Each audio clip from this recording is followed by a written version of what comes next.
Oh my goodness, too funny. I changed everything. At the last.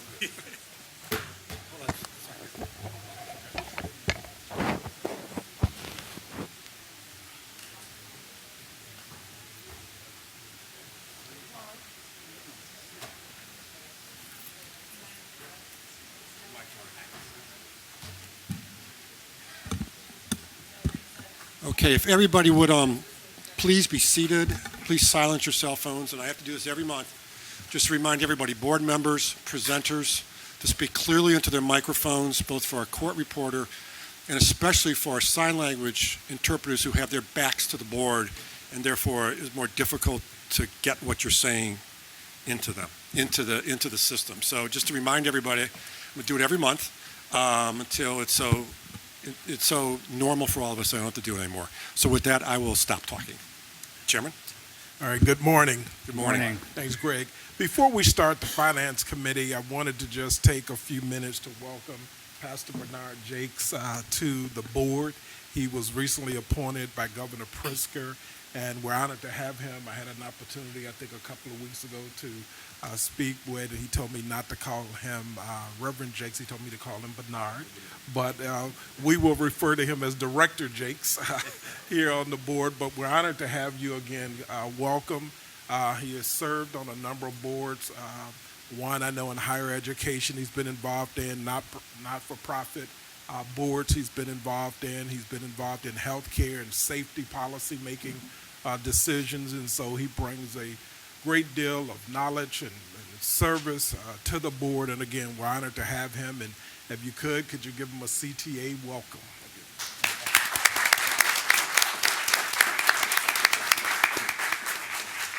And with that, I'll turn it over to Greg. And I'll turn it back to Director Silva. Good morning. Good morning.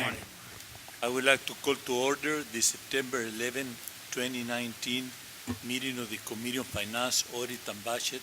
Will the Secretary call the roll? Yes, Reverend Miller. Yeah. Mr. Irvine. Here. Ms. Alvarez-Rosales. Here. Mr. Peterson. Here. Chairman Silva. Here. And Director Jakes, you will be on this committee in about 30 more minutes when the board puts you on this committee. But for now, you're not in the committee, but you certainly are welcome to engage in conversation as the committee goes on. And we have a quorum with 6 members of the committee present. Our first order of business today is the approval of the committee minutes of August 14, 2019. May I have a motion to approve? So moved. Second. Second. Will the Secretary call the roll? Yes, Reverend Miller. Yes. Mr. Irvine, Yes. not Irving. Ms. Alvarez-Rosales. Yes. Mr. Peterson. Chairman Silva. Yes. The minutes are approved with 5 yes votes. Our next order of business is a review of the finance report. Jeremy, good morning. Good morning. Morning. Jeremy Kahn, your Chief Financial Officer, and I'll be reviewing the revenues and expenses for the month of July. We continue to see progress being made on not only whittling away, but getting into positive territory with regard to system-generated revenues. Here in July, we see farebox totals down about $600,000 for the month. Passes essentially flat, so we see fare and pass totals down about $600,000. Reduced fare subsidy is down about $700,000, and non-fare box totals are up about $100,000, which leaves us for the month of July down $1.2 million. Average fare is essentially flat, and the free rides are about $300,000 higher than July of 2018. With regard to year-to-date revenue numbers, we again see similar trends on the various lines. Farebox totals are down about $8 million. Passes are up about 3.7. So net about $4 million down. Again, the primary driver on the farebox was due to the severe weather at the beginning of the year. Reduced fare subsidies, that have been cut by the state by half since 2015, show up here about $8 million down for the year.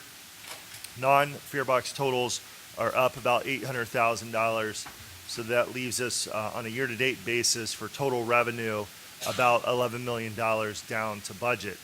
Average fare is up a penny, and free rides are about 100,000 more than they were this time last year.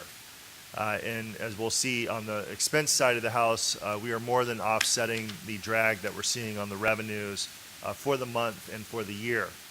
With regard to July expenses, we see favorability on the labor and material lines. Fuel and power are essentially flat. We see injuries and damages flat, and security services with some favorability. And then again, other expenses, primarily contracts, seeing about $2.6 million of favorability for an overall number for the month of July of $5 million favorable.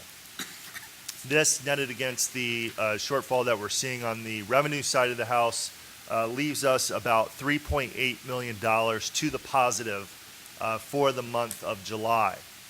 And as you see on the next page with regard to year-to-date numbers, we see favorability across all lines for our expenses with an aggregate number of $15 million to the positive for our expenses through year-to-date numbers through July. Again, offsetting the shortfalls that we're seeing on the system-generated revenue side, we see a positive favorability of about $3.9 million. So as we talked about the first half of the year, we saw a negative variance there for the first half. Last month we were essentially flat, up about $100,000. So we're again adding to that positive favorability, which helps us start cutting into the shortfalls that we've seen from the public funding, sales taxes, and the like that were also down at the beginning of the year due to the same effects.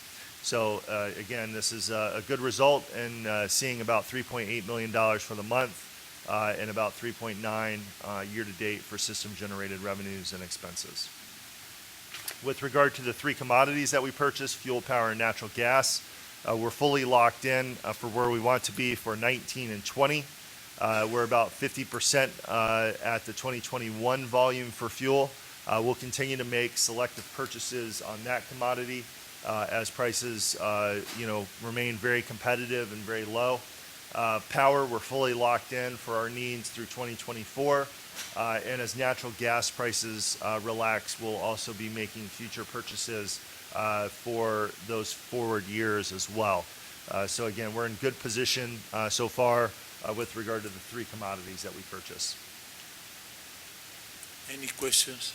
Yeah, a couple of things, Jeremy. I just want to confirm. You said we're $100,000 up in August? I'm sorry, that was for June results. We were, at the end of the year through June, we were about $100,000 to the positive. We've added to that total through July because we were able to attain $3.8 million of positive variance for the month of July.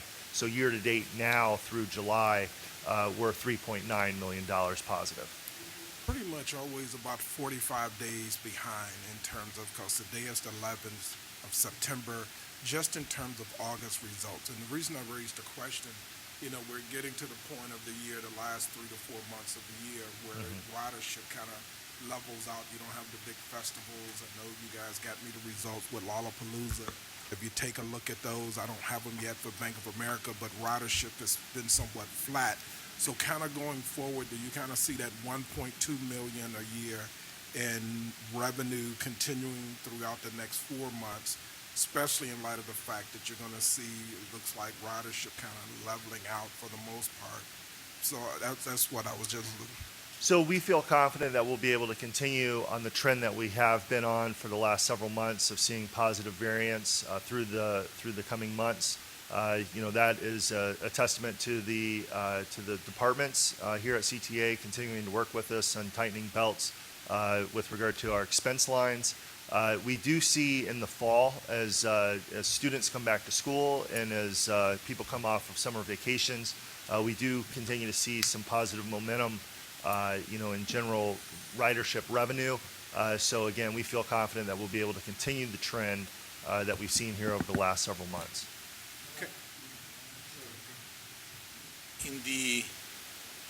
But ridership keeps going down. I mean, is there anything special, okay, that we can do, okay, to change, okay, the trend? Well, let me speak to that, Mr. Chairman.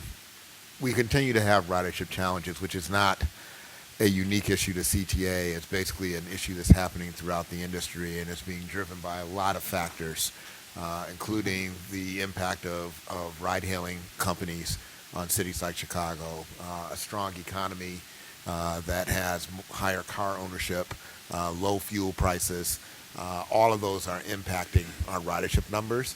There are things that we're working on to try to basically recapture or claw back that ridership. I also think that there are broader policy issues that the city may be looking at that could also impact ridership going forward. One of the biggest issues for CTA in terms of our operations is the speed of our service, particularly for our bus service. The ridership losses that we're seeing are much more on the bus side of the house than they are on the rail side of the house. And the bus issue is really tied to congestion, which impacts reliability and the quality of service that I provide. And so one of the things that we've been working on in collaboration with the city is more dedicated bus lanes, reducing or eliminating what we call bus slow zones, areas of the city that are choke points or congestion points for CTA, putting in more signal prioritization, signal systems in the streetlights that allow CTA buses to either hold the light longer to go through or give us priority movement like we have in Loop Link to jump the queue before the rest of the traffic moves forward. I think we have to continue to invest in that kind of technology. We have to continue to improve the quality of our bus service. That also ultimately then results in us being able to make the case that taking CTA is actually a much more convenient option than taking your car. But while we continue to work on that and while we continue to deal with the realities of some of the other things that we're doing, we're also aggressively looking at marketing campaigns and other types of products, particularly around the business community, that can impact transit benefit programs and things of that nature, which ultimately can drive additional ridership, working with the business community around all those things. So there are a number of things that we're working on. Overall, our ridership is down, but it is like 2 to 3%.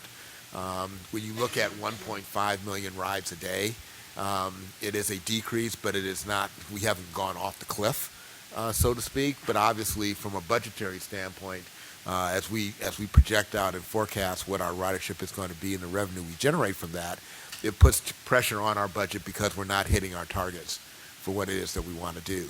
But it is something that we're working on. It's something we're going to continue to work on and try to find ways to be innovative and think outside the box in ways that allow us to gain ridership back and look at things, like I said, speeding up our bus service and other things. I will point out the one area that we have seen ridership growth on the bus side is with our express bus service, which tells you that if you can speed up the service and if you can provide a more quality service, people will use it. We also are in the process of taking a holistic look at our entire bus operation and making sure that we're providing the service where we should and meeting the needs of our customer base. And you'll be hearing a lot more about that in the upcoming months. But all that is tended to really see how we can basically provide a type of service and a quality of service that ultimately customers will want, and hopefully as a result of that see a return of ridership to CTA as opposed to away from us. You're welcome. Any other questions? More on the expense side, with what's going on between the U.S. and China, I know NAPA deal helps us a lot with our materials. Have you talked with them to see if there are going to be, with our suppliers, is there going to be any impact as it relates to materials that might be impacted between what's going on with the U.S. and China? Yeah, I'll ask Ellen McCormick if she can join with regard to the NAFTA contract and, escalated costs for, because of the China tariff war.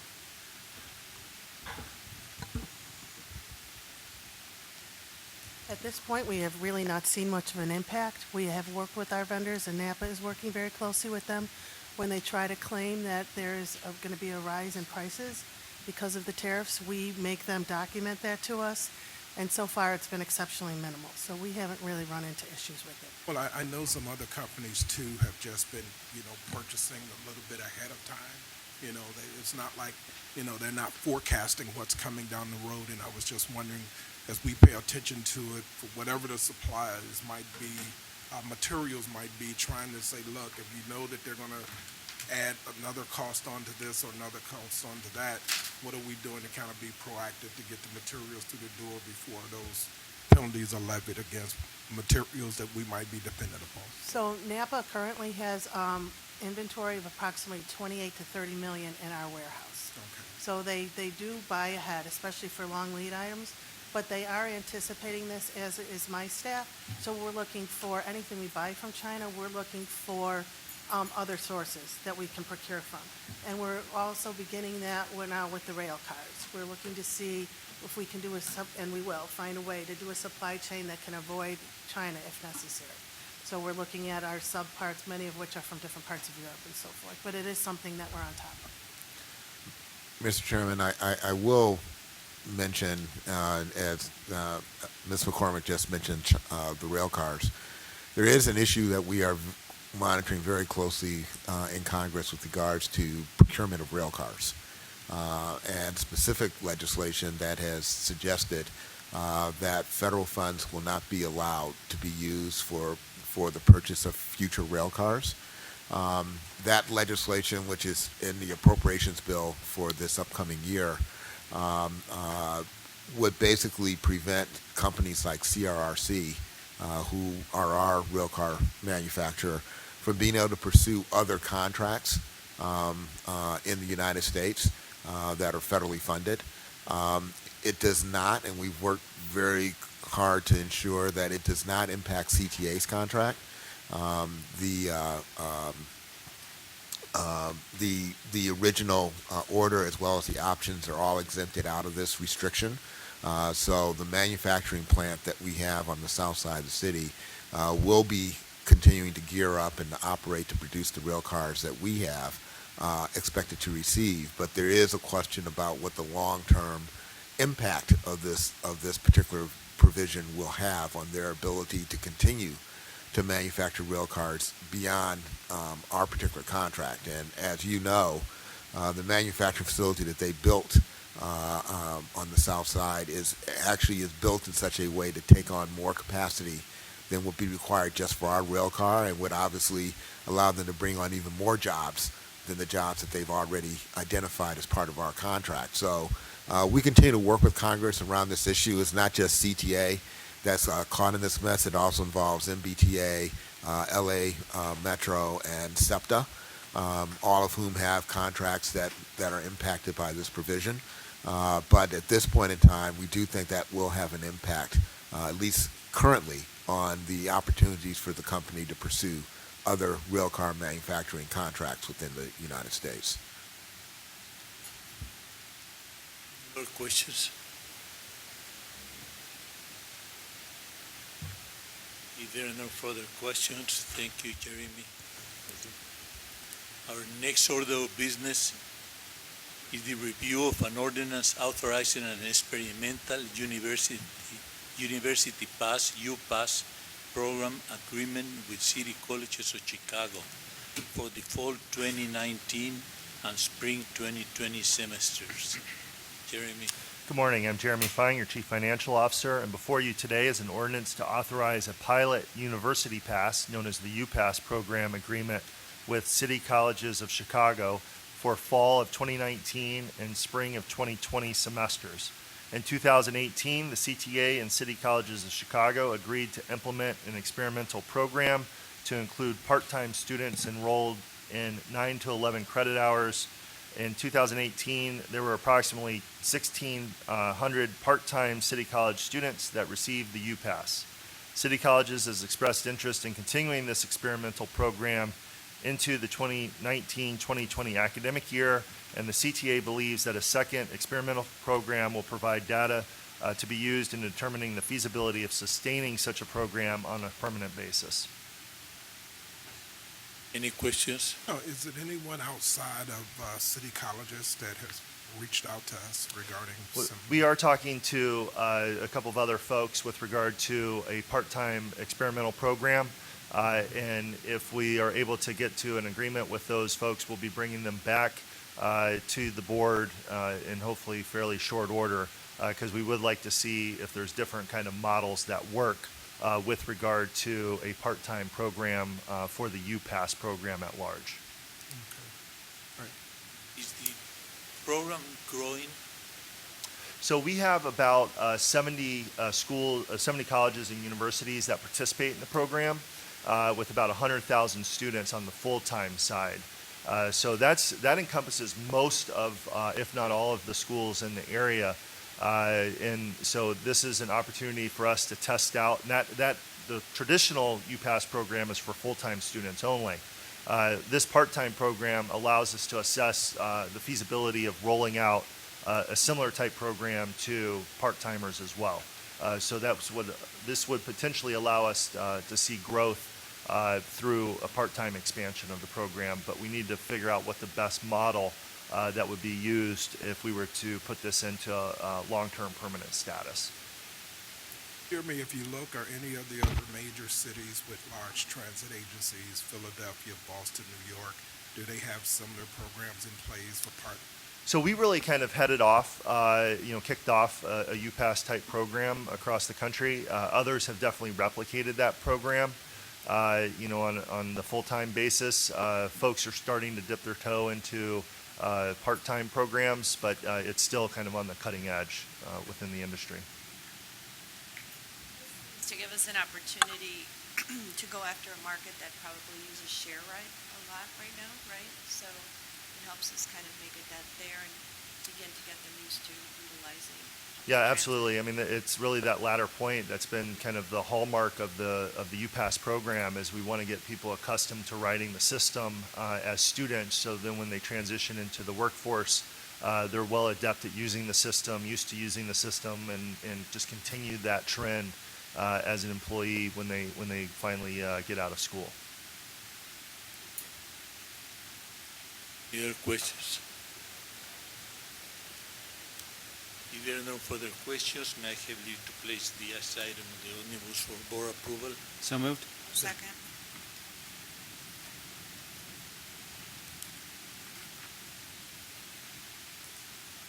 Final order of business is the review of 10 purchases. Chairman Silva, I think you skipped over fab item number 5. Yeah, I'm sorry. That's okay, which is the cubic contract. Where is the cubic contract? Okay, I did have it here. Here it is, I'm sorry. Let's get all the... Our next order of business is the review of an ordinance authorizing negotiation of a change order and supplement to the Open Standards Fare System Agreement with Cubic Transportation Systems Chicago, Inc., consistent with the attached term sheet to upgrade the system and extend the agreement for 5 years. Jeremy. Thank you. I'm Jeremy Fine, your Chief Financial Officer. I'm joined by Molly Poppy, the Chief Innovation Officer for the CTA, as well as Nate Walker, who is the Interim Finance Director.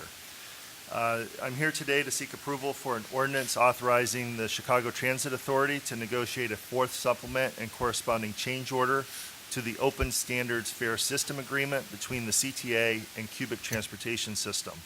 In 2011, the CTA implemented a fare payment platform by contracting with Cubic to create the first ever account-based open standards fare payment system.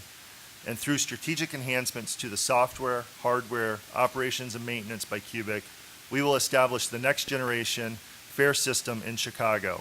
This next-generation platform, called Ventra 3.0, will update and reinvent the Ventra system to maintain CTA's position as a leading transit innovator. CTA staff has been negotiating an agreement with Cubic, and the CTA staff and Cubic have agreed to key economic and business terms that make up the framework for the Force Supplement. These key economic and business terms secure long-term strong protections within the current agreement, such as intellectual property and other protections, as well as favorable pricing for the CTA. Given these favorable provisions, as a first step, staff requests approval to negotiate the Force Supplement to the Open Standards Fare System Agreement and secure the favorable economic and operational terms as we negotiate other critical terms within the full agreement with Cubic.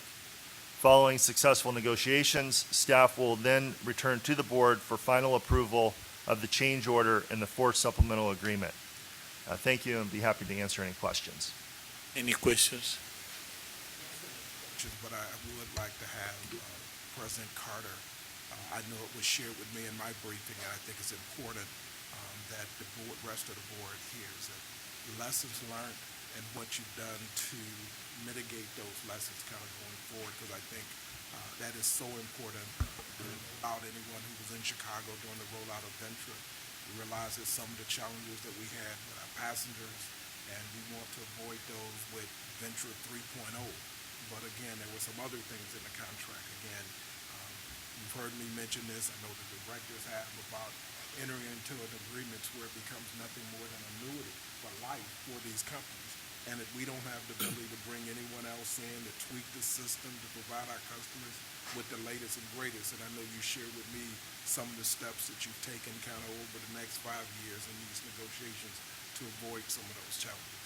Yeah, and for the benefit of the rest of the board members, I talked to Terry about this yesterday and sort of gave him my personal thoughts about this contract and the long-term relationship that we've had with Cubic, which, from my experience, predates the current Ventra program and goes all the way back into the Chicago card and the work that we did during one of my prior stints here at CTA. And one of the things that I've always been concerned about around the use of a fare media system is the fact that it becomes a very proprietary system.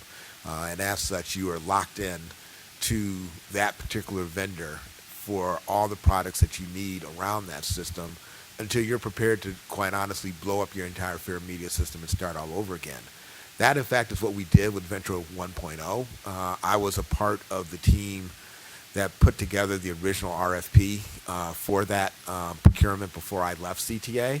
And the goal at that point in time was to basically get out from underneath the proprietary system that we were currently operating on, which coincidentally was operated by Cubic, and to really go out into the market and pursue some level of competition around all the vendors who provide fare media systems for the city. For transit agencies, not for the city. As a result of that RFP, interestingly enough, Cubic ended up winning the contract, and when I came back as president, it was right after the rollout and the launch of this new program, which, as the chairman indicated, had a series of challenges around the way in which we actually implemented the new fare media system initially. Over the years, we have corrected those issues, and we are now at a point where I think the Ventra fare card media system is viewed in a very positive light by our customers, and it has in fact become sort of a cutting-edge piece of technology that other systems around the country are now starting to adopt. And as part of that conversation, we started to discuss with Ventra the ability to do an upgrade to the system and really allow us to sort of expand the opportunities to use this system in other ways. That is the Ventra 3.0 program that's before you today. One of the things in the negotiation of 3.0 that I made very clear and made as a cornerstone of our negotiation was the fact that I wanted open architecture. Even over the period of time that we have been working under the current contract, we have still been reliant on Cubic, and Cubic exclusively to provide certain applications and other things that we wanted to do, like for example, our Ventra app. which was developed in partnership with Cubic and was ultimately rolled out very successfully. But we had no ability within the existing framework to go to anyone else other than Cubic to develop that app. Under this Venture 3.0 arrangement, as we've described it, one of the things that will be a cornerstone of this new arrangement is that there will be open architecture applied to the upgrade software, which means that I will be able to go to third-party companies and apply third-party applications to our system. So if there's a company out there that has created a new type of application that allows our customers to better plan their trips, for example, on CTA, I am not reliant on having to create a Cubic developed application to compete with that. I can basically pursue that application directly and then plug it into our existing Fair Media system. The Venture 3.0 upgrade will give us much more flexibility to do those sort of things. And I think as a result will protect us against what the chairman talks about all the time, which is this, once you're married, divorce is very difficult. The other thing that we're going to be doing with this particular rollout is we're going to be able to benefit from the experience of other transit agencies who are rolling this upgrade out ahead of us. Both New York MTA and other transit systems around the country are actually integrating this into their Fair Media systems in advance of us, so that we will be able to learn from their mistakes. As you know, when we rolled out the original Ventra program, we were the first ones in the country to ever do this. And it was as Jeremy said, we weren't just cutting edge, we were bleeding edge. In this particular case, while we're going to be cutting edge, we will not be bleeding edge, and we will be able to observe and learn from the implementation issues that other transit systems similar to ours are going to face as they implement this new program and incorporate that into our implementation process. The other thing that we have done is that we've actually packaged the rollout of this into individual packages, so that we don't have a one point in time turn on turn off operation, which can be extremely risky, and which is what we really faced when we went to Venture 1.0, with a lot of oversight that we built into the process by CTA to ensure that as they develop these packages, they meet our quality expectations and they're properly tested and vetted before we implement them. We have learned how to do that over time with Cubic, over the other improvements we've done, like the upgrade to the Venture card, which we just successfully completed over the past year. And so from those lessons learned, we've incorporated that into this next rollout of the Venture 3.0. So I'm excited about what Venture 3.0 is going to bring to CTA. We talked earlier about how we have to become more innovative and have to really start to find ways to think outside the box to allow us to really drive our ridership and keep our customers happy with regards to the way we provide the service. A core piece of that is our Fair Media system, and having a media system that can be integrated into the reality of the way customers conduct their lives today. And 3.0 is going to give us that. And so, as we're able to roll out this upgrade and start to implement some new applications and new approaches to the way in which our customers can use our Fair Media system, I think that we'll see the benefits of that in terms of customer satisfaction and hopefully increased ridership that comes as a result of all of that. I feel that there is a great advantage, that New York and Boston, will come out first, and we really have to put some people really to check, everything that they're going through, Yeah, I can trust me that I stay in regular contact with my counterparts at both New York and Boston. We talk a lot about what Cubic is doing and how they're doing it, and I am sure that I'll have a lot of insights, as will my staff, in their contacts around what they're doing and where they're seeing challenges before we face those similar issues here at CTA. Any other questions? Also, with the changing of technology and what you've experienced in the past, getting in all the way to 29, do you see an advantage or disadvantage of locking in that long term? I think there is an advantage to locking in the long term with Cubic, particularly with the open architecture overlay, because the foundational operation of our system isn't going to change over that period of time. And we're able to, with this new negotiated contract, to put in a lot more quality controls into how that back office piece works. We have the ability to sign off on and improve certain key personnel. We have the ability to be assured that we have adequate resourcing to support needs that we need to see happen within the way the system operates. And as part of this effort, we're going to be upgrading a lot of the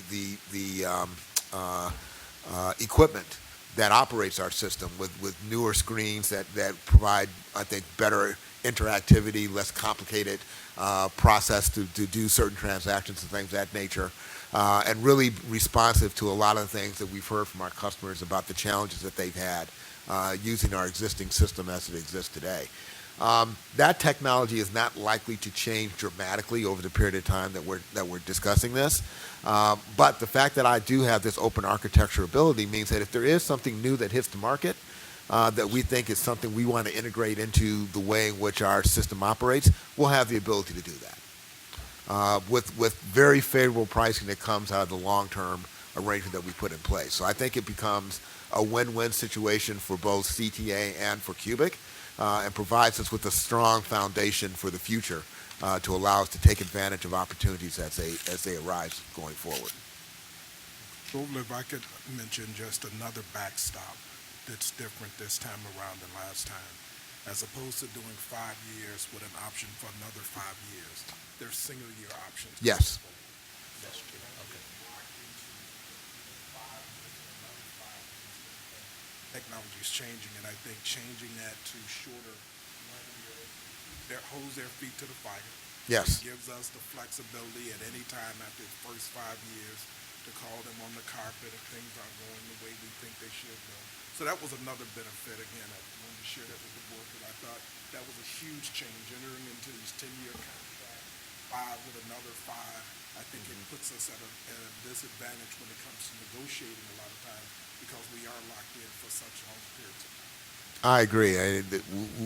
We wanted to create the flexibility that we needed going forward while ensuring the support that we're going to need to make this a success. And so you're right. You're absolutely right, Chairman. The 5-year, extension with 5 one-year options certainly gives us flexibility if there are issues that we need to get addressed and make sure they're taken care of as part of the ongoing arrangement as we move forward. Okay. Any other questions?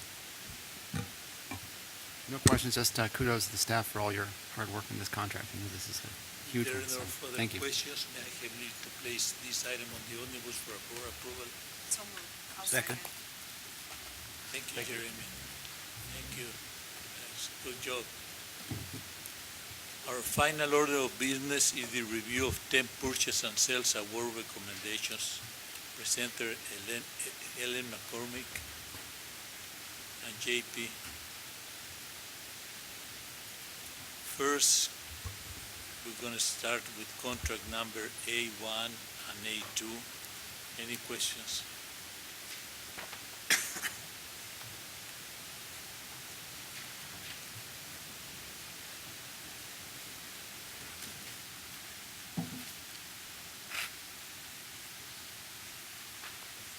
So let's move to next contract number B1 through B3.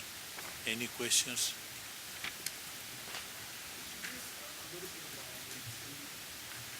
Which is a 15-month extension, it's $11 million. For the World Fuel Services? Yes. So we have a contract, we work with this, we piggybacked off the City of Chicago's contract. And what we do is we share the same fuel depot as the City of Chicago, so we felt it was wise to piggyback off them. So we have one fuel going into the same vat. If we had 2 different fuels in there and there was a problem with one of them, it would be hard to distinguish which one had the issue and they could point the finger at the other. But we are currently working with the City of Chicago, and we're considering doing a joint procurement on both this and B1. And a joint procurement is just we go out for it together. And does the extension line up with being able to pair up with the city to go out? Is that why? That's exactly why we're doing it. That's why, okay.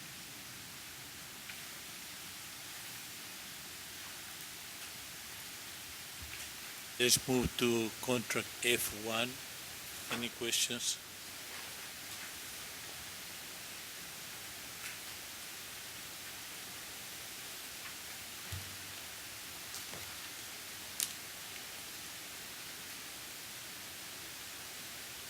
Let's move to G1. Any questions?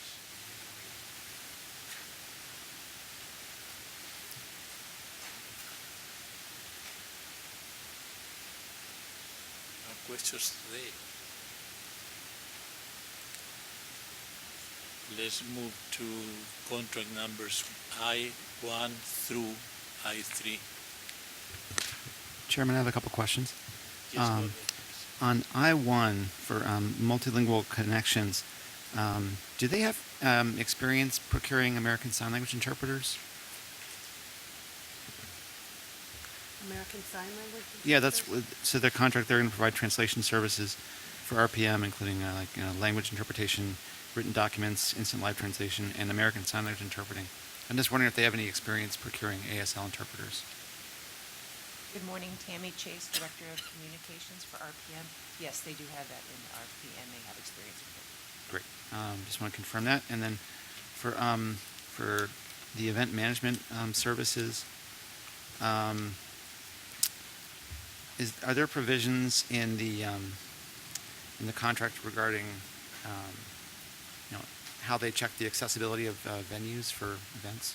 Yes, they are required to secure venues that have full accessibilities for persons with disabilities. That's in the RFP and the contract. Okay. And do they have to actually go out and verify the accessibility, or just take?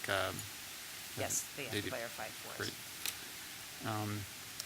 And then for the videography services, does that include provisions around captioning of videos and other, and audio description, other things to make the videos accessible?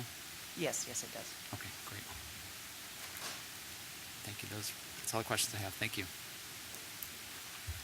Any other questions?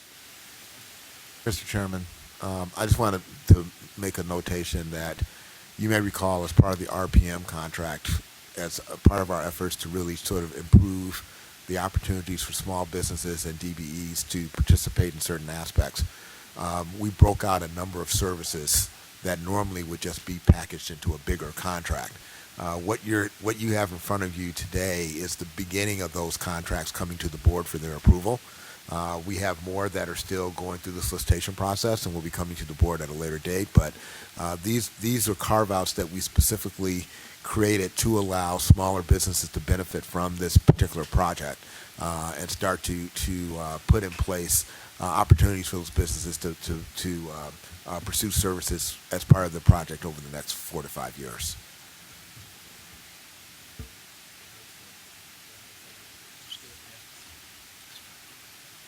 Any other questions? If there are no further questions, may I Excuse get- me, Chairman.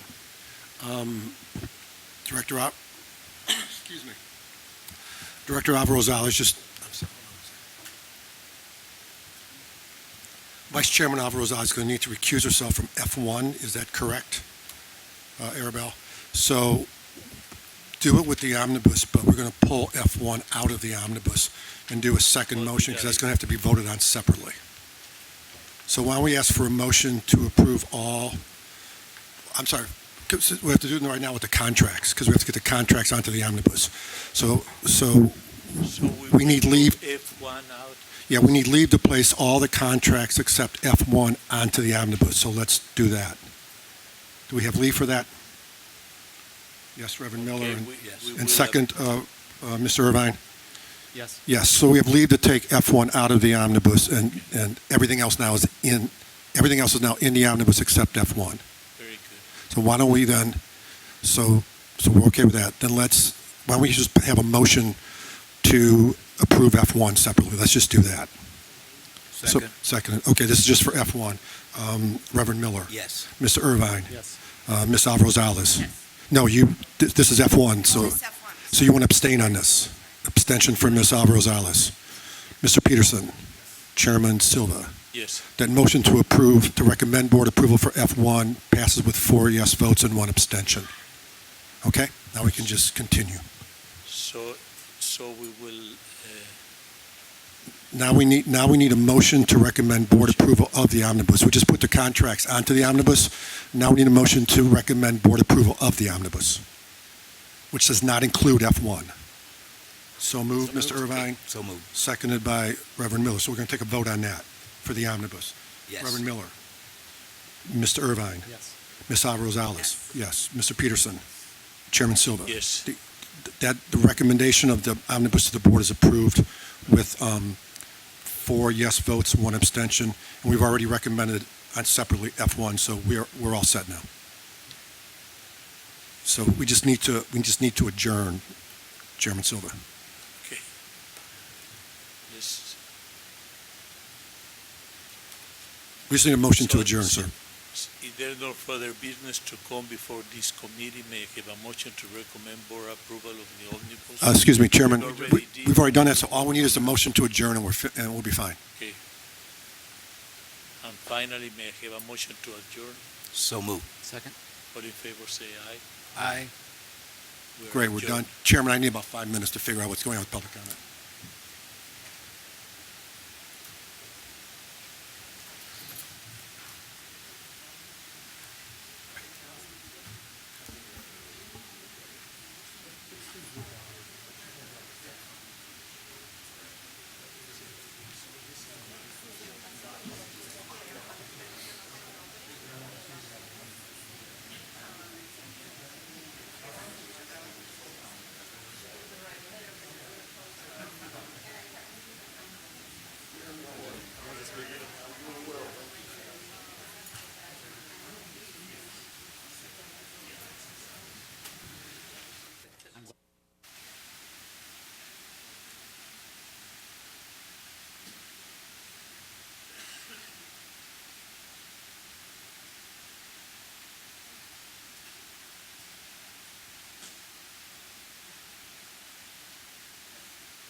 We're just waiting for Mr. Reverend Jakes.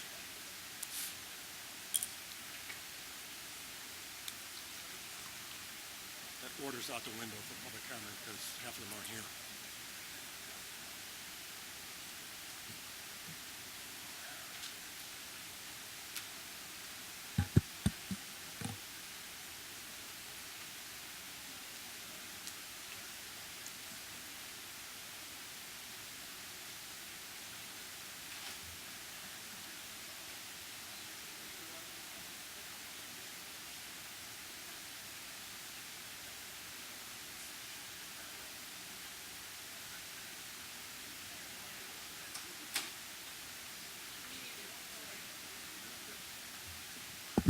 If everybody would please be seated again and silence your cell phones, please. We're about to begin. Morning. Good morning. I would like to call to order the regular scheduled meeting of the Chicago Transit Board for September the 11th, 2019. Would the secretary call the roll? Yes, Reverend Miller. Here. Miss Irvine. Here. Miss Alvarez-Alias. Here. Reverend Jakes. Director Silva. Here. Chairman Peterson. We have 6 members of the board for a quorum, sir. Thanks, Greg. Before we move into the agenda, I would like just to acknowledge this is the 18th anniversary of 9/11, and so if we could just take a moment of silence to honor those men and women who gave so much in terms of their lives for this country. And it's amazing, 18 years have gone by, but it's still fresh, I'm sure, in so many of our minds. So just take a moment of silence.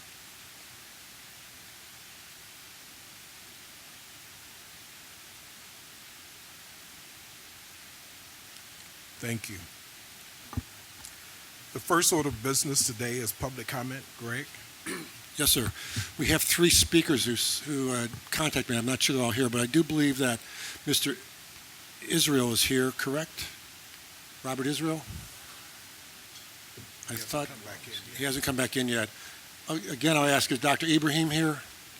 No, and Cynthia Allen's running late, so when she comes in, maybe we'll do them all at that point, Terry, when they're all in. So I would say we could just move on at this point. Oh, excuse me, here is Miss Allen. All She just came in, so why don't we, you can step right on up, Miss Allen. Perfect timing. That's okay. That is okay, Miss Allen.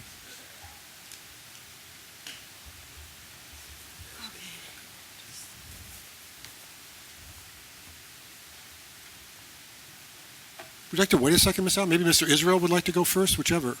Are you okay? Well, you can let Miss Allen and, Okay. and then Oh. Go right ahead, Miss Allen. You can start. Did I butt? You No. can start, yes. No problem. Okay. Take your time. Sure. Oh, I have my notes here, so I don't overly speak. Let's see. Okay.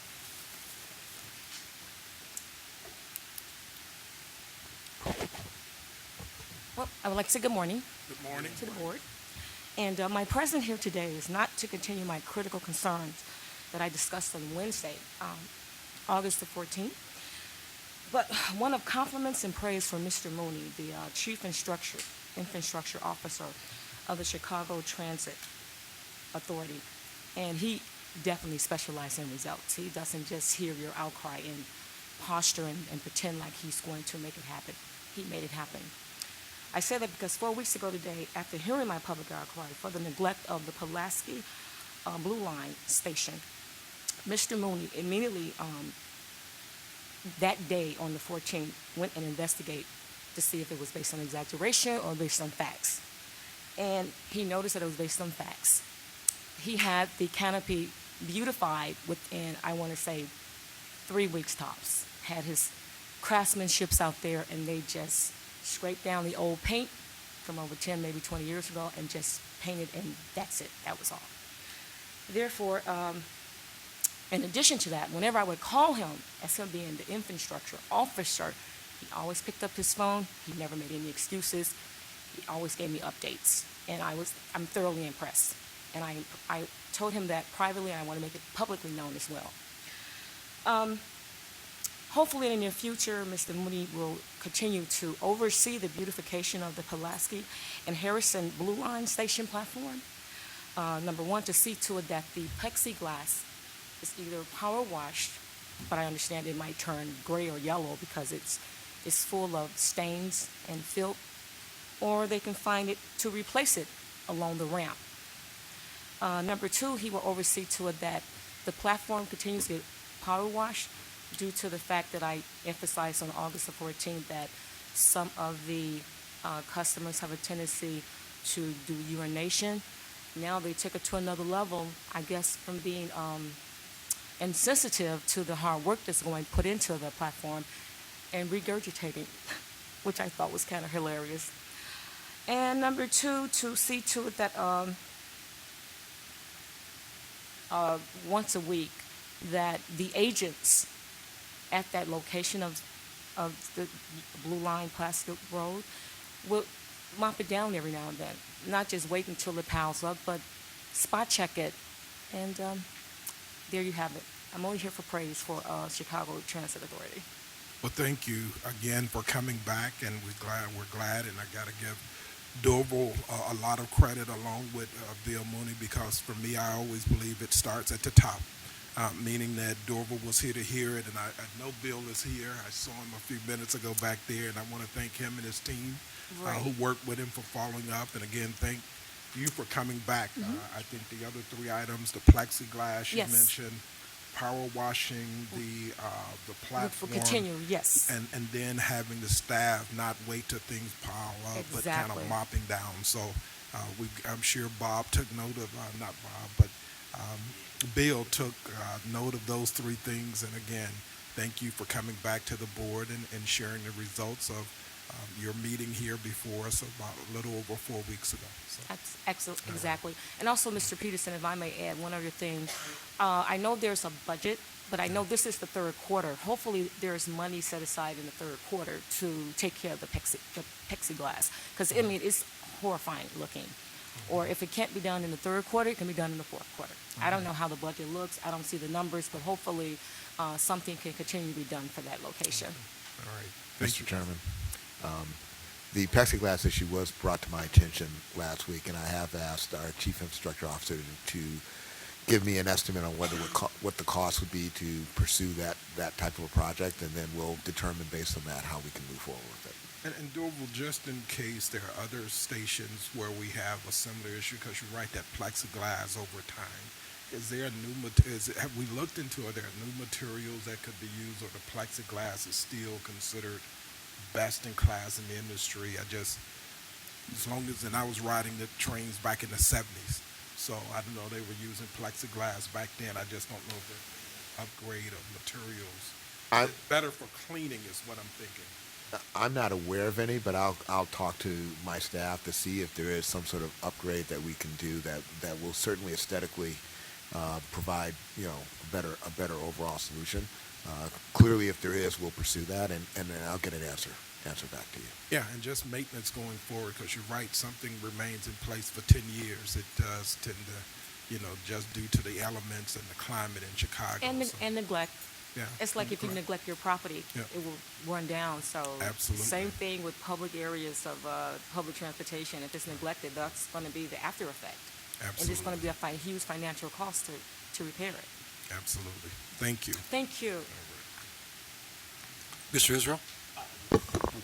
Thanks for letting me address this distinguished board. I just almost like the young lady want to come back, follow up from last month when you asked me to meet with some of your staff. Juan did take the time to meet with me, and I think another young lady meet with us. I brought a couple of contractors with me, DBE, and if I'm not mistaken, they said the government pays in 30 days. About prompt payment, because that's kind of like what's putting these DBEs out of business, and then some of them probably don't even bid on y'all project because they know they technically not going to get paid on time. And I don't know if you guys familiar with, I know y'all got a PLA, and y'all want everything to be union, but I don't know if anybody in this room know how to make a union payroll and pay union dues, how expensive that is. And they say the government pay y'all in 30 days, CTA pays within 15 days, so that's a total of 45 days just coming from this board probably, but that don't mean the contractor gonna pay them in 45 days. Actually, like I said on their road show, they saying 90 to 120 days, and that's 3 months, and you can imagine trying to do a union payroll and paying union due. That's a lot of money. So since that meeting, a few other issues came up too about prompt payment, but I was advised by General Counsel not to mention it. Some other contractors saying they still owe to this day from some, I think, RPM project and some other project. And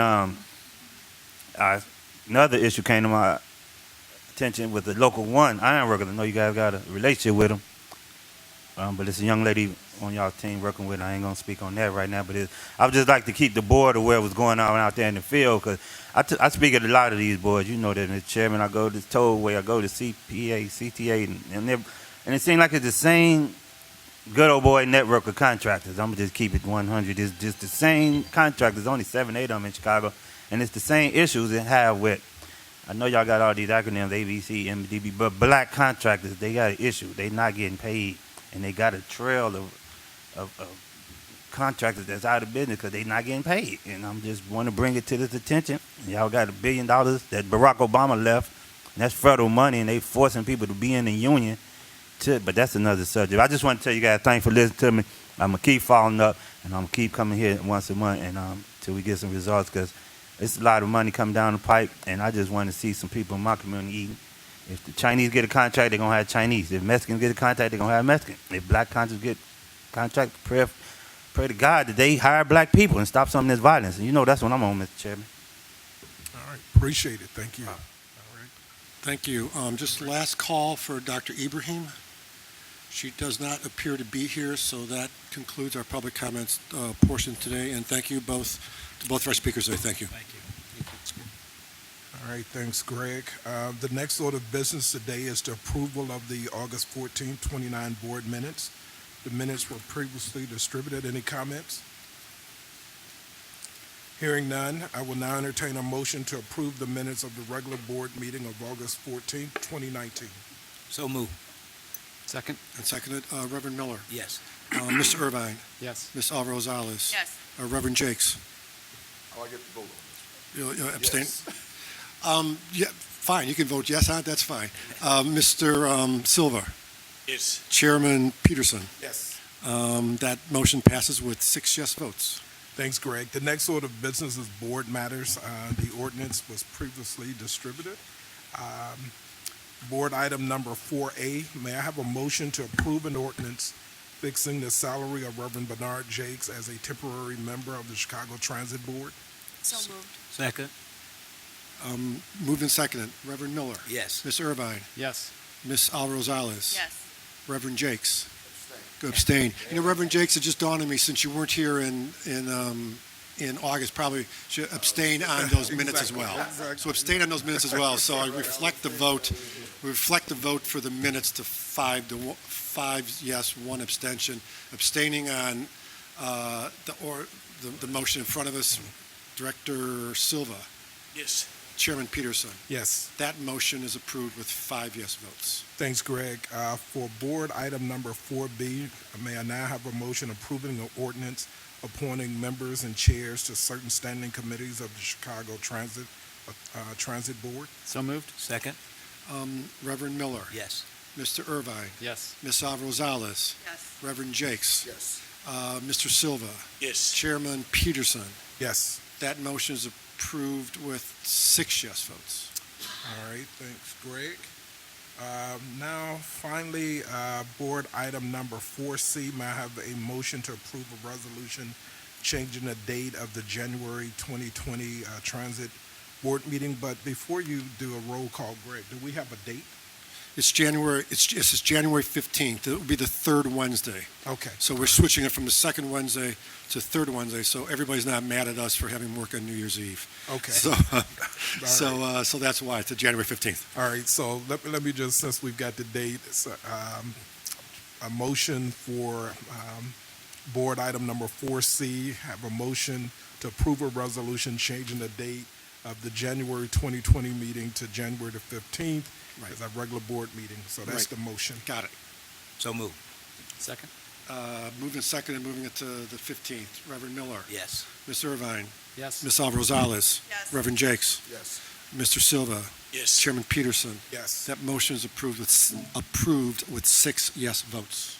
Thanks, Greg. The next order of business is a report from the Committee on Finance, Audit, and Budget. Director Silva. The Committee on Finance, Audit, and Budget met this morning. The committee reviewed the finance report and approved the August committee minutes. The committee also reviewed the following ordinance.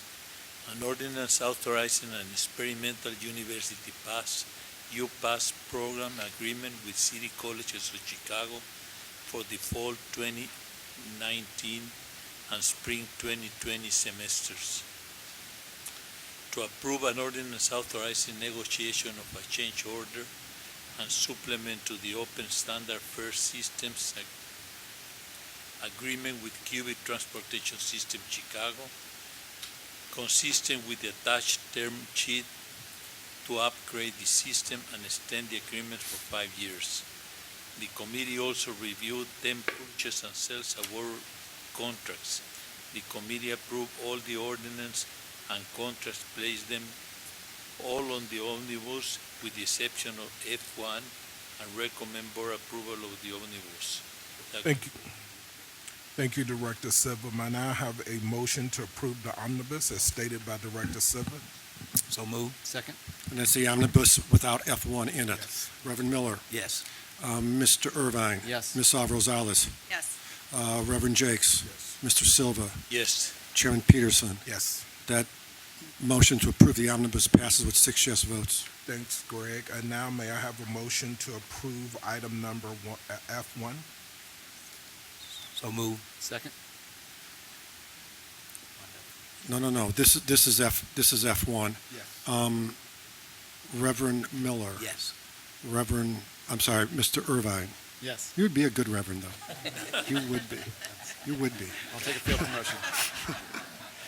Ms. Alvarez, I won't comment on that. Ms. Alvarez on F1. I will abstain. Abstain. Reverend Jakes. Yes. Mr. Silva. Yes. Chairman Peterson. Yes. That motion to approve F1 passes with 5 yes votes and 1 abstention. And what Council Morgan just brought me is that Reverend Jakes, since you weren't a member of the Finance Committee, I don't know if I got this right, since you weren't a member of the Finance Committee at the time that was being discussed, to request an abstention on the omnibus. So that is correct, April, what you're saying? So we're asking you to, I'm sorry it's gotten so confusing since you weren't on the committee, request a change to an abstention on the omnibus vote. Yes. So the omnibus passes then with 5 yes votes and 1 abstention. They both did. Abstention from Reverend Jakes on the omnibus, abstention from Ms. Alvarez on F1. And it's usually not this confusing, sir. Thank you. All right. Thanks, Greg. The next order of business is the construction report bill.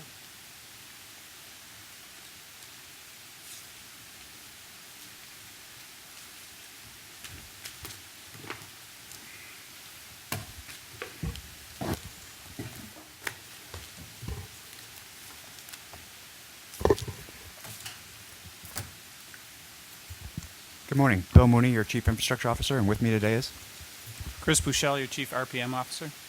Juan Pablo Prieto, Senior Manager, Diversity Programs.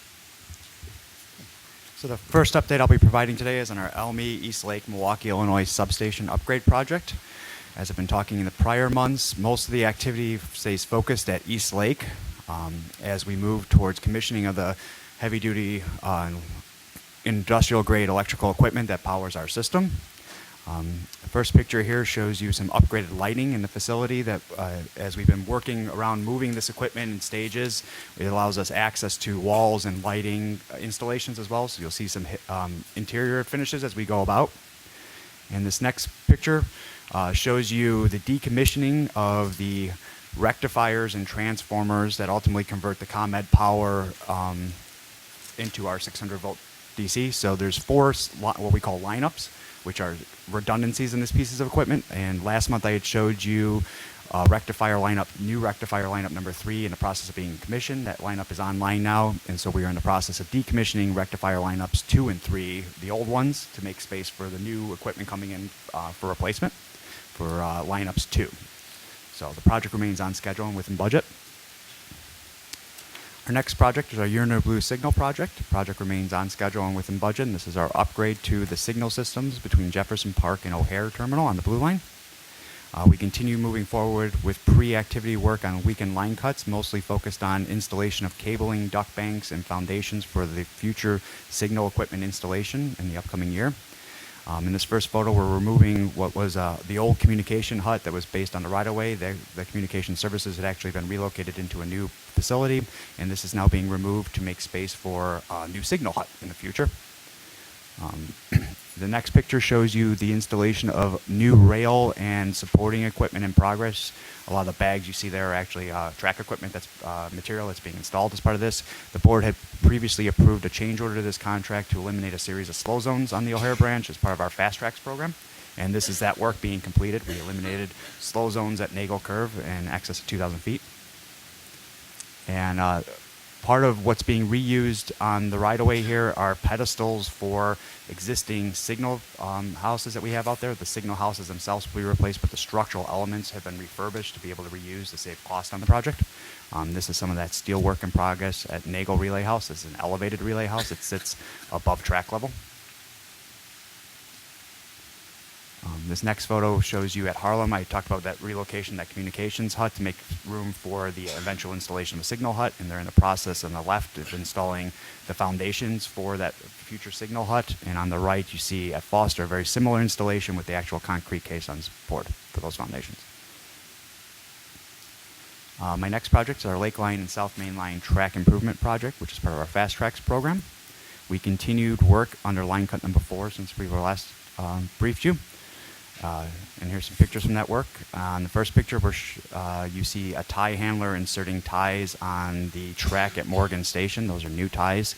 The track closest to you had been refurbished under the prior weekend and is completely 100% renewed.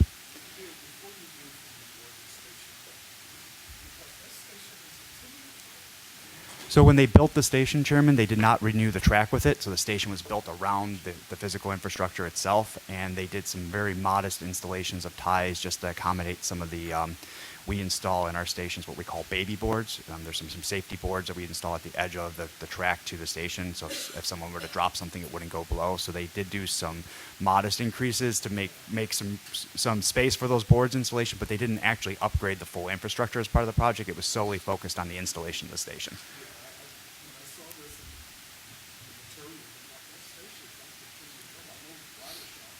Ridership has gone through the roof. I think we're over 1 million rides, at that Yep. station on an annual basis. But I was like, well, isn't this a $50-60 million station? But that Yeah. explains it.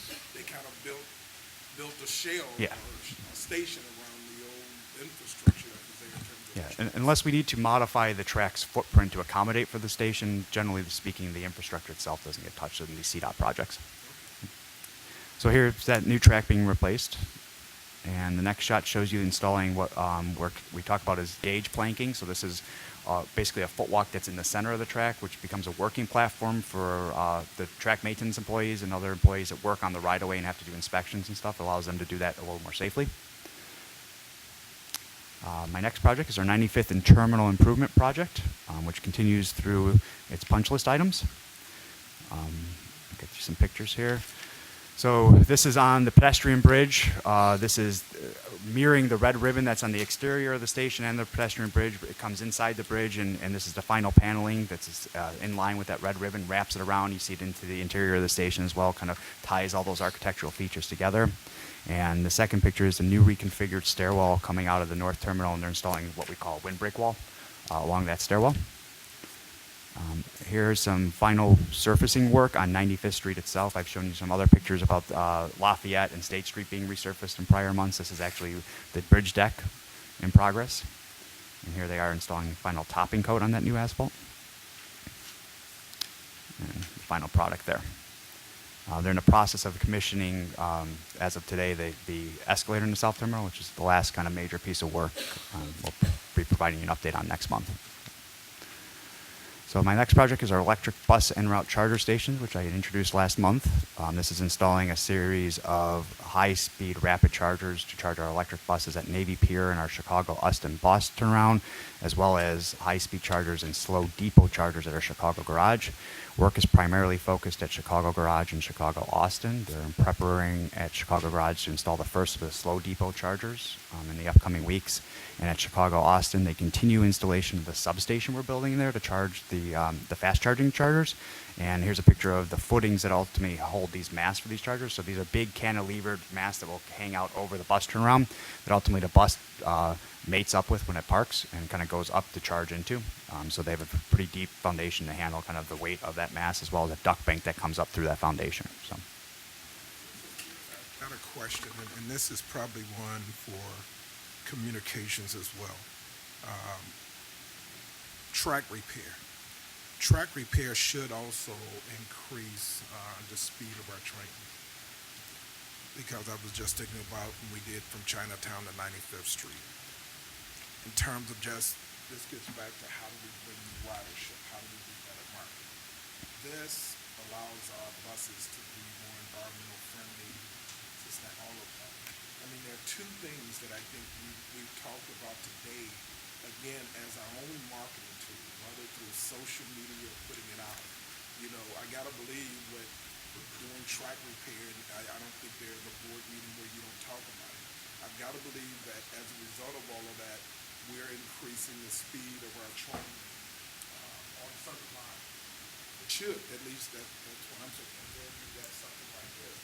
So I just think as part of our marketing that, you know, we probably could do more to highlight some of the great things that we're doing in terms of sustainability with more electrical buses, with track repair in terms of, guess what, if you ride this section, we just improved the commute by 2 minutes, by 1 minute, by 3 minutes. You know, sometimes we take it for granted because I think it's easy to live in a bubble where we just do it because we know, guess what, work needs to be repaired. But there's something, I think, in terms of what I call a humble brag, where you can kind of talk about all of these things are geared toward our customers and making things better for our customer, but they're not always aware of it, and just kind of pushing, especially to this younger generation that are they're really into, you know, environmental friendly. They're into, like you said, they want now the speed and everything. So those were just two things that kind of jumped out at me that we talked about that I think is part of our messaging, and just especially on certain lines, you know, like for example the Morgan Station. If you ran some says thank you for your ridership here, and oh by the way we just replaced the tracks, which will increase your time, you know, decrease your ridership time by 1 minute, 2 minutes. I don't know what it would be, but I was just curious if we're tracking that and then pushing it out through social media and other means to our customers. Yeah, Chairman. As part of the program, the Fast Track program, when we first conceptualized and President Carter gave us a direction, we were looking to reduce run times, not only installing a safer infrastructure ultimately, but looking to improve on the experience our customers having. And I know that Brian Steele and his team actively update our website on these projects and providing that feedback about time savings, as well as kind of what to work and how you're going to experience it. And he has a really wonderful social media group that does push a lot of information out going into these weekend outages to kind of explain what's going on and how it's going. But I'm more than excited to work with Brian to kind of capture more of the experience of what's going on out there, why those disruptions happen, and what that return on investment looks like. So I love talking about tracks. So I'm always glad to talk about it even more. So. Mr. Chairman, in addition to the comments that Bill made, with regards to the buses and the infrastructure we're putting in for the electric buses, we do have plans for a whole campaign around the electric buses themselves when they arrive, and even doing some special branding on the buses to further amplify sort of the quote bus of the future type of concept. So there will be a very robust campaign around that. Obviously, this is a piece of that broader effort. The buses themselves are coming later this year, or will start to arrive later this year, and so as part of that, there will be a whole rollout that we will do that will address the issues that you're talking about.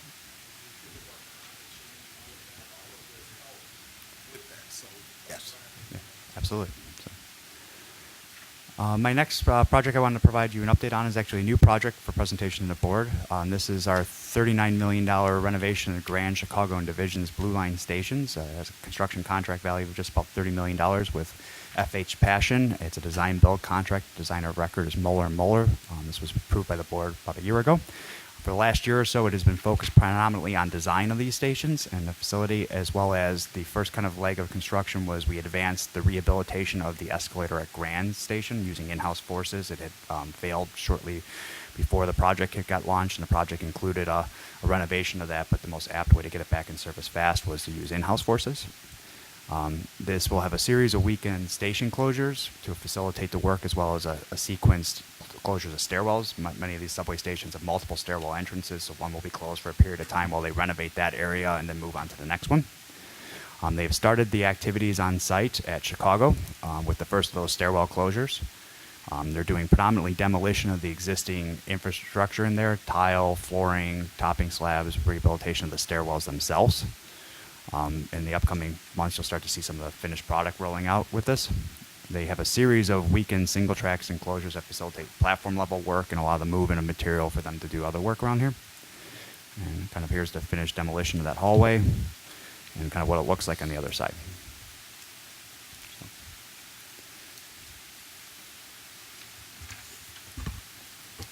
All right, with that, we'll move to RPM advanced contracts. So demolition is in closeout. We've reported Chris, on. do you want to introduce yourself? Chris Bouchel, your chief infrastructure. I'm sorry. Way back. We know you, Chris, but everyone else. Bill's out. Allow me to start again. Chris Bouchel, your chief RPM officer. Starting with the RPM advanced contracts, we've talked about demolition before. All the buildings are down. We're really in closeout with that effort. It's just the administrative tail end of it. With advanced utility relocation, we continue to make substantial progress on this. You'll note that the earned to date, or the amount of the work being complete, is in several key aspects approaching 100%. The effort is for the advanced utilities both tight to budget and to schedule. If you'll continue to look at some of the photographs and other information as we go, you can see that a lot of the work that we're doing with regard to construction is ComEd. We're removing poles throughout the work area. We're doing service cutovers and other things that are commensurate with this work wrapping up. I will say that ComEd has discovered a number of discovered conditions that we're working through, but even though we're tight to budget and tight to schedule on this effort, I don't see it creating a challenge for the larger design build work that is coming very quickly. Getting out ahead of this work has been one of the key aspects of the utility work that we put forward with regard to this project. It was a sound decision, and it is paying off in a number of different ways.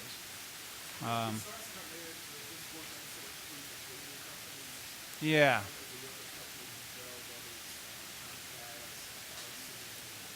Almost any utility you can think of, we've worked with in this project. ComEd is the driver by far, but certainly the communications companies, many of them share the same poles. In some cases, ComEd will come through and do a piece of work that's running work underground, and then once the pole is being removed, the various comms will come in and do pieces of work, and then either the comms or the ComEd will take the pole down depending on the associated work. It is a very distributed footprint, and what I mean by that is that the work has occurred in many different areas in and around where the project is going to be done, which is in and of itself, from a CTA perspective, pretty extensive, running from essentially north of Belmont for the main heavy civil to just north of Bryn Mawr. So we've seen a lot of work in those areas. We worked very closely with the aldermen in those areas to make sure people are aware of it. And any of the associated closures that are happening on their streets or alleys. So it has been a good lead up for us to also develop that communication, particularly with the government and the local chambers of commerce and others. And I think that's kind of reflected in our outreach, which I'll get to in a second. Many of the most substantial parts of the utility are done. A lot of the underground work is done. and we're really kind of in the cutover phase where we're changing from cables and other work that's been installed underground we're changing away from the overhead lines to the stuff that's done underground. So it's pretty incremental at this point. I would say that the most important part of it, this underground work, is reaching completion, and now we're just scheduling the various cutovers and the various pole demolitions. The work will extend through the end of this year and probably into the beginning of next year. But as it gets into the very far ends of this, it has really minimal impacts to the project because it is utilities doing cutovers that we work with the aldermen and the community to make sure those notifications are out there so people can expect that their cable service is going to cut over, they know what's going on. But in terms of overall impact on the street or to the project, pretty minimal. So I don't want to give you a definitive answer in terms of a fixed date simply because some of these tailing cutovers are based on customer availability and making sure that we have the right notices. And we're kind of erring to the side of that, especially if it doesn't impact the larger design build effort.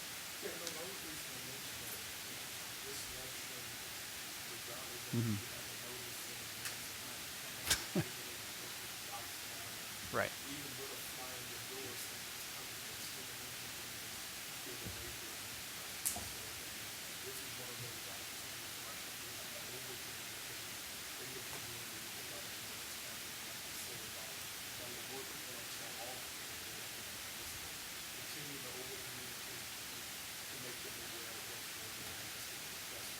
And I will say, all of us have had cable experiences, one way or the other. And one of the things that we're doing in this project is to bring some of the same standards that you and President Carter have pushed us towards. We're bringing those to the cable companies and trying to get better levels of communication between their construction people and their operations people, and ultimately to their customers. So I agree completely, and we'll do everything we can to really raise that bar and minimize anyone's inconvenience when it's associated with RPM. So moving on to Broadway, I'm pleased to say this project has reached substantial completion. This is the last time you'll hear about it. As you can see from the photographs, we're really looking at the final commissioning as well as some of the final installation here. You know, this is really what a modern substation should look like. This substation now has not only vouchsafed the existing capacity, but also increased the capacity commensurate with the other goals of the Red-Purple Modernization Project. So I'm pleased to say that we've reached that substantial completion, and we will no longer be reporting on this effort going forward. Mr. Chairman, members of the board, because this is the last time we're reporting on this, just want to give you an update on the DBE participation. There was a 25% DBE goal on Broadway substation. The contractor committed to 27% and is projected to meet the 27% commitment. So exciting things happening in RPM relative to outreach. You know, we've talked a lot about DBE, but RPM is also unique in the extent to which it's doing workforce development. So we had an inaugural RPM Construction Careers Work Fair toward the end of August. It was a big success. We had a lot of folks come out and explore the types of opportunities that would be available on a project like this. Really looking for people who are interested in advancing their careers. Many folks are working in entry-level jobs in various places throughout the city. We're really interested in helping them, giving them opportunities and helping them to realize careers in the trade. In many cases, we're doing this very closely with the existing unions who are also interested in developing these workforces because they have a lot of work. We've talked about that before, other mega projects in the city, but they also have, by and large, a population of tradespeople that are aging out, and they're looking for new talent. I think it was a good opportunity to talk about what's required here.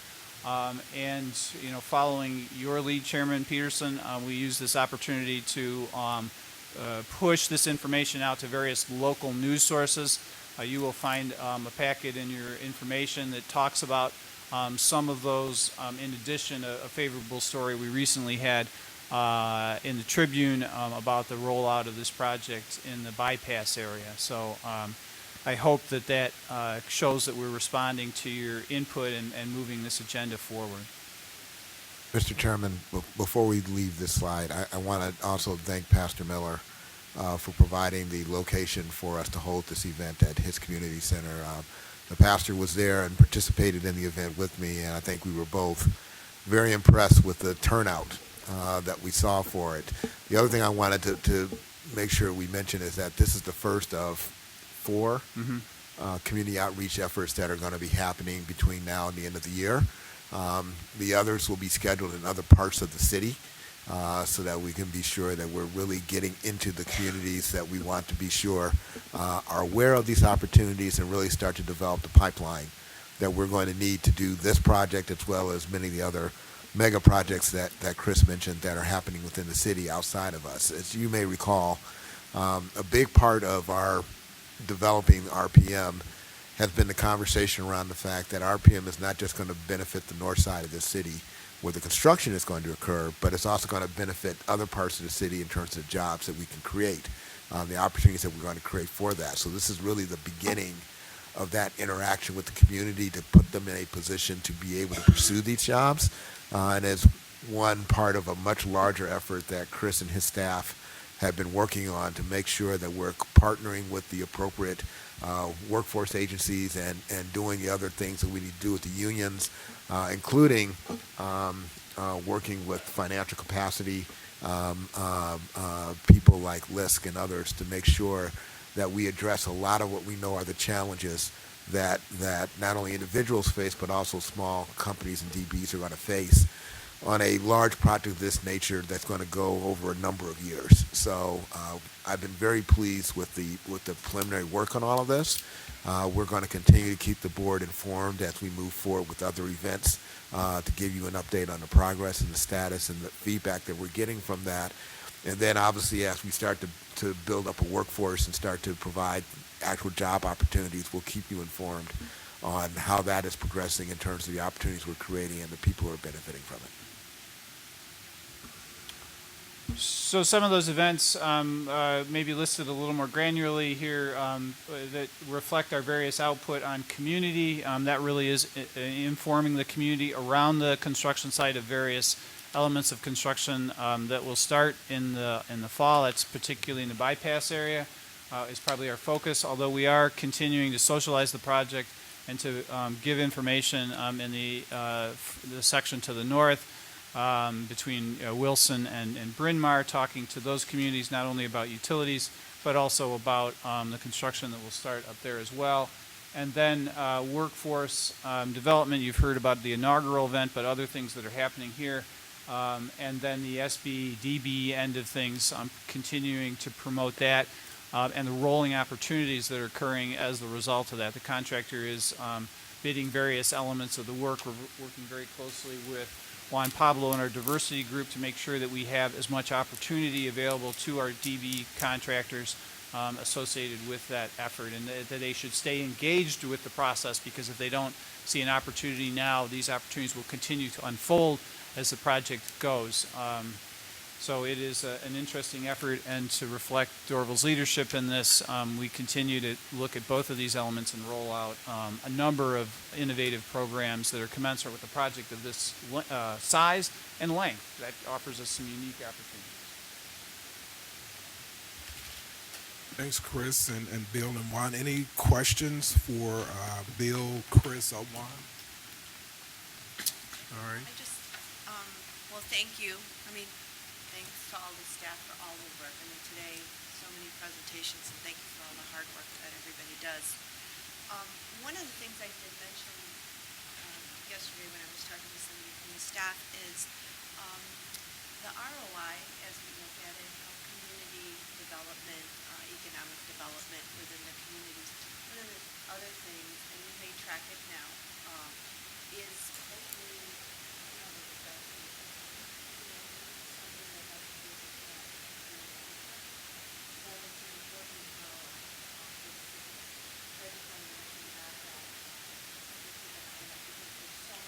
incredible work that's being done.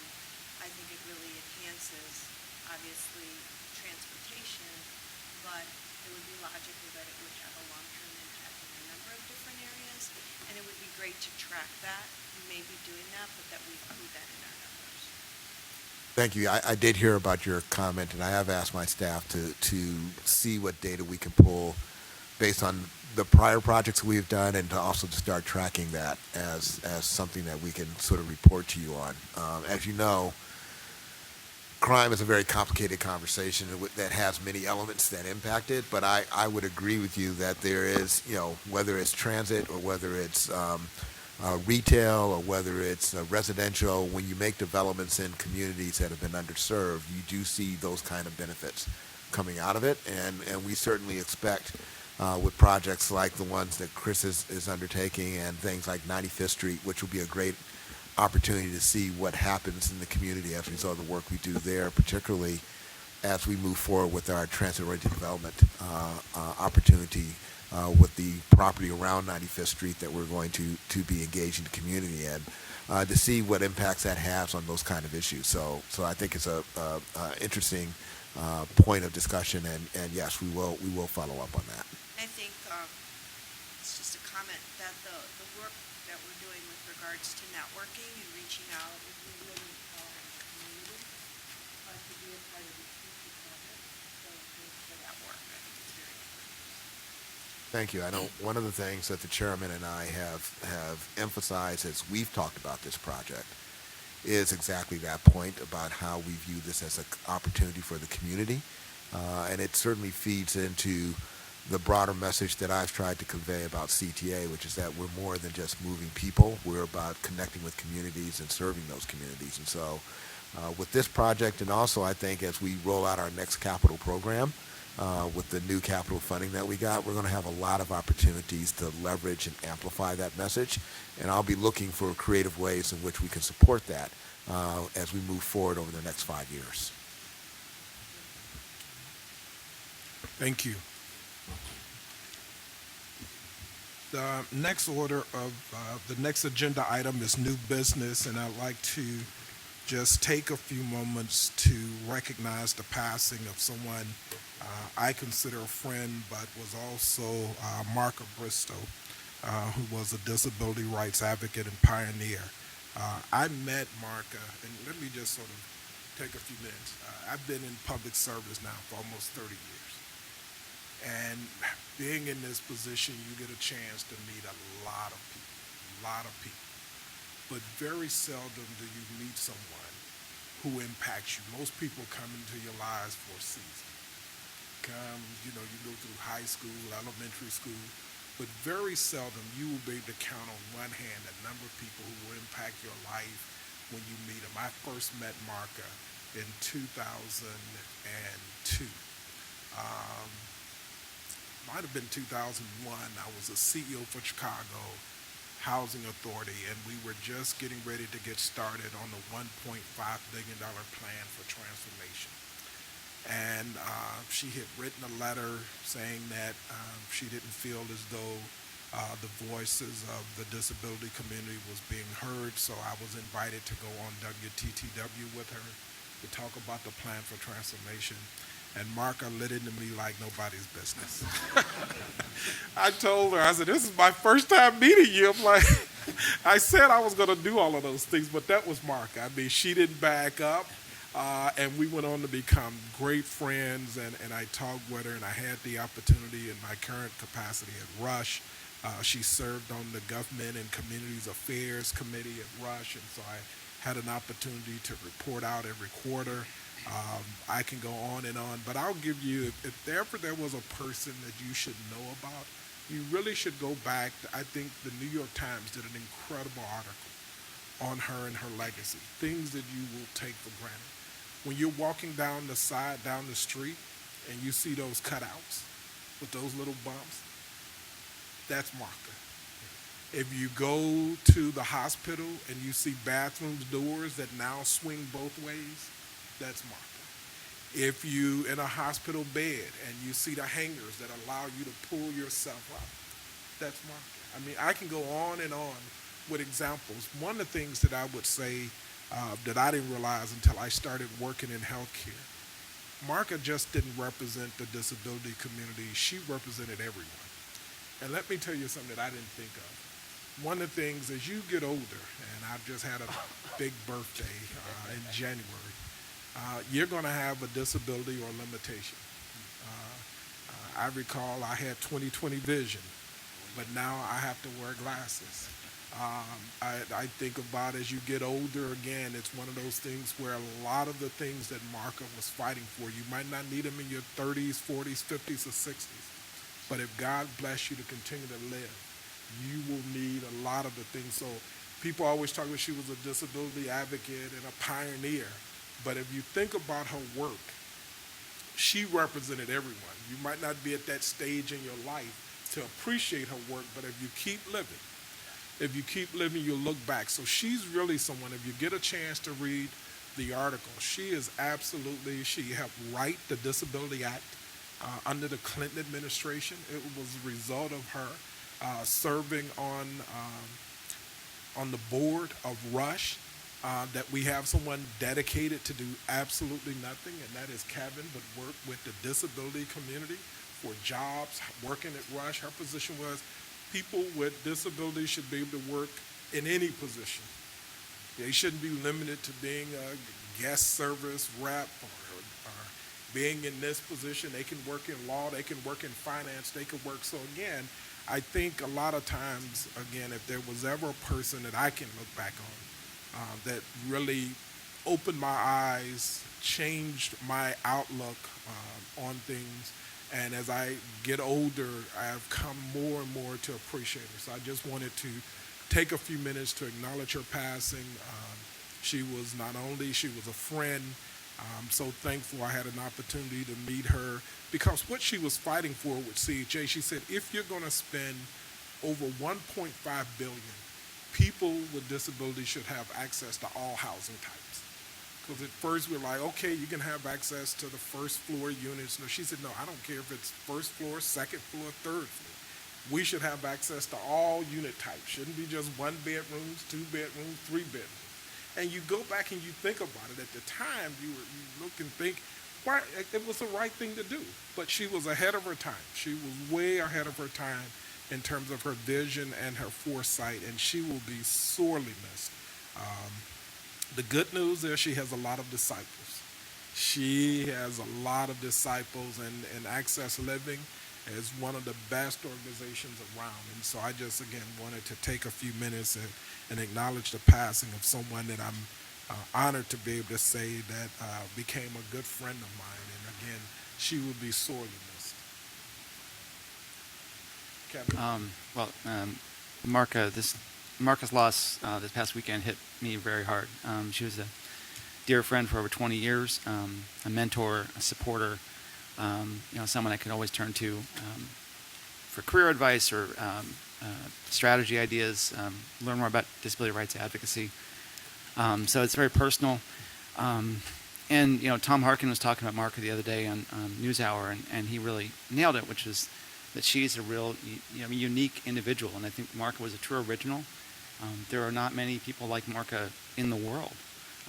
And I think Chicago has been so fortunate to have benefited from having Marka doing disability rights advocacy in our city for almost 4 decades. And CTA, I know, has seriously benefited from all of her advocacy for accessibility.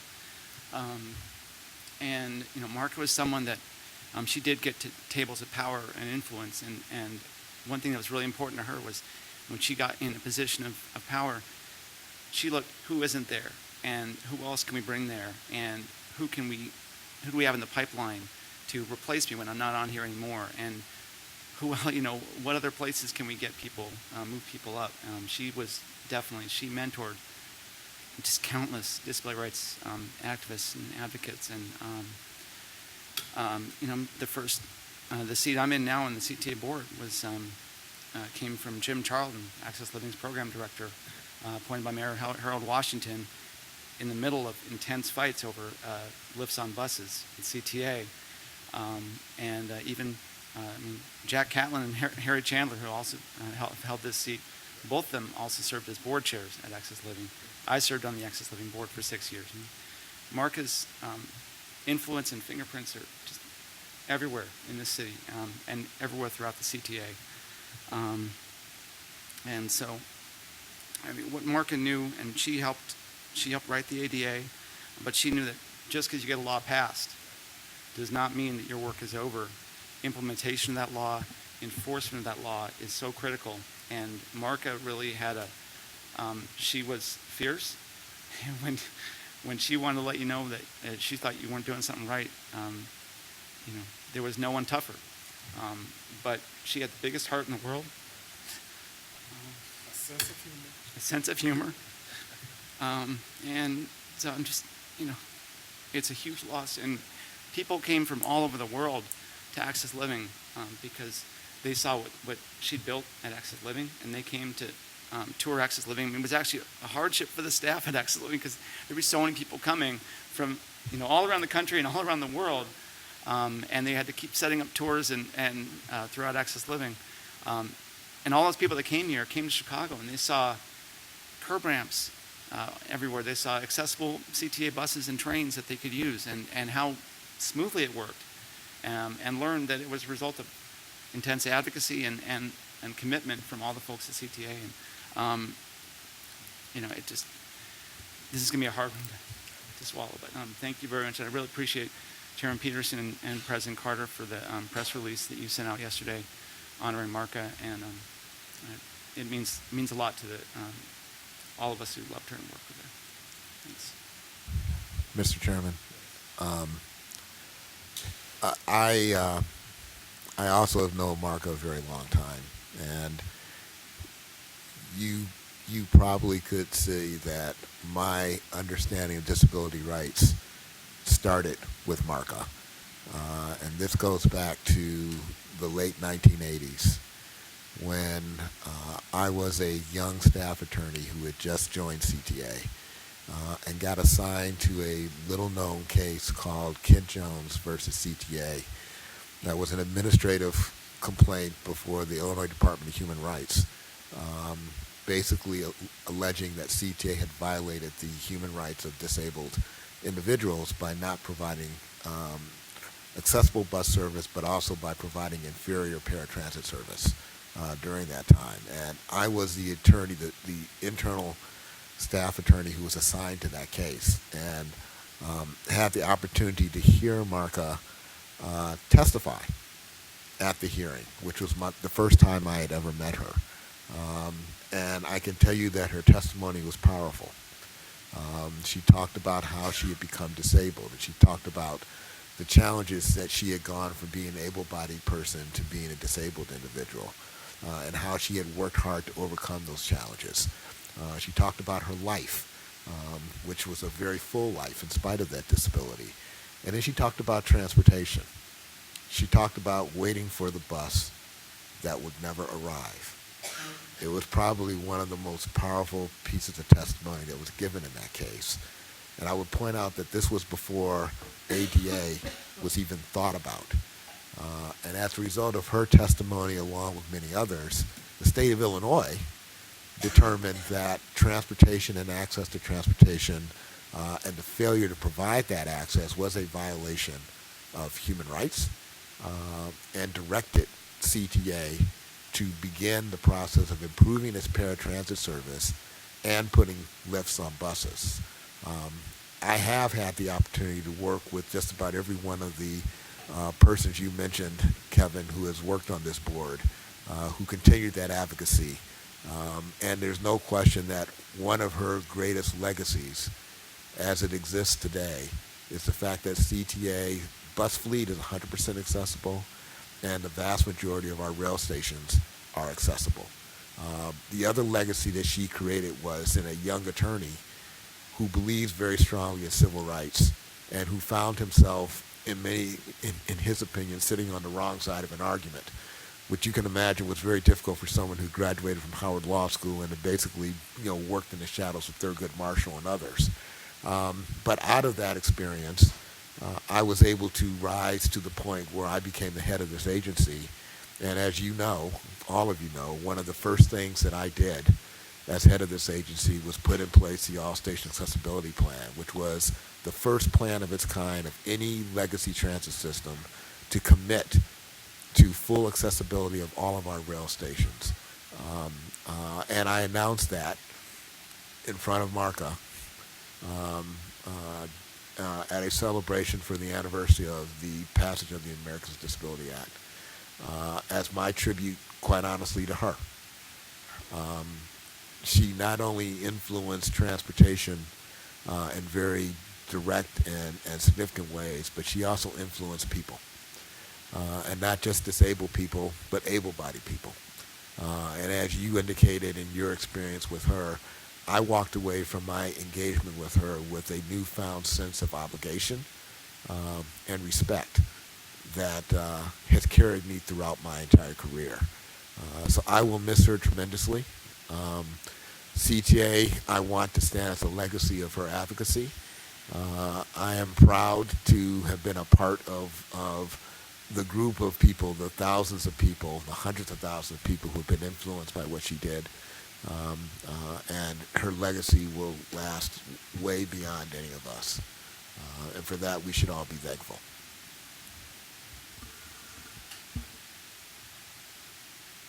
Greg, is there any new business to come before the board?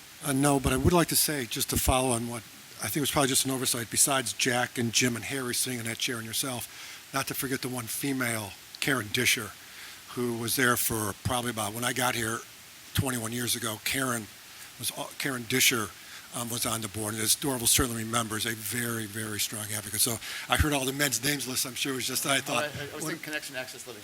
Oh, I'm sorry. Does she have a Connection Access Living? I'm not sure if she's not. So okay. Well, I just meant that's fine. That was my thing. But no. But just knowing Karen, she'd see the transcript and say, Greg, why didn't you give me a name? Why don't you speak up? No, but anyway, I just want to mention Karen's name as well. That's all. With no further business to come before the board, may I have a motion to adjourn? So move. Second. All in favor say aye. Aye. We're adjourned. Thank you. Thank you.